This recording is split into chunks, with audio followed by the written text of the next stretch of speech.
Magandang araw mga ka-podcasters! Welcome sa panibagong episode ng Tinig ng Bayan kung saan pinag-uusapan natin ang mga isyong humuhubog sa bansa. Ako si Isaiah. At ako naman si Athena at ngayong araw pag-uusapan natin ang mga nambabatiko sa mga rally. Bakit ba lagi may kontra? At bakit mahalaga ang activism kahit hindi ito komportable para sa lahat? Alam mo, Athena, nakakapagtaka lang. Ang daming nagagalit kapag may rally, kesyo abala raw, istorbo, at traffic. Pero kapag tinanong mo kung bakit may rally, wala naman silang alam na detalye. Totoo, parang yung people power rally ngayon. Yung sigaw ng mga tao, ikulong nyo yan mga kurakot. Hindi yan pa-epal o paingay lang. May pinaglalaban sila. Para sa bayan, hindi lang para sa sarili.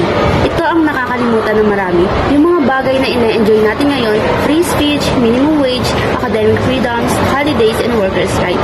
Lahat yan produkto ng activism. Tama, hindi yan bigla na lang binigay ng kung sino.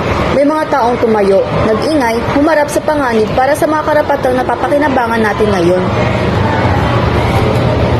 Kaya minsan natatawa ako, pero nalulungkot din.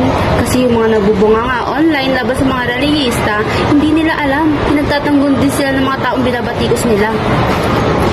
Na nga, Isaiah, they're standing up for your rights too. Kung may rally para sa laban kontra korupsyon, hindi lang ito laban ng iilan. Laban ito ng bawat taxpayer, bawat estudyante, bawat manggagawa.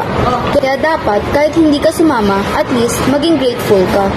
May nagsasabi pa minsan, ginagawa lang nila yun dahil may personal na interest sila.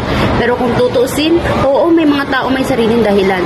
Pero mas marami ang dumadalo dahil may malalim na pagnanais na magbago ang sistema.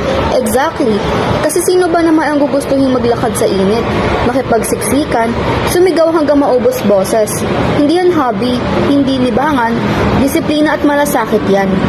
Andoon sila kasi sawa na sila sa mga abusadong politiko. Kaya nga sigaw nila, ikulong na yan mga kurakot.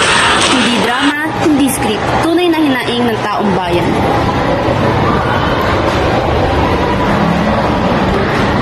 Kaya sa mga mambabatiko sa rally, sana bago tayo magreklamo, tanungin muna natin ang ating sarili. Kung hindi sila kikilos ba ako? At kung hindi ka kikilos, huwag mong pigilan ang mga handang tumayo para sa tama.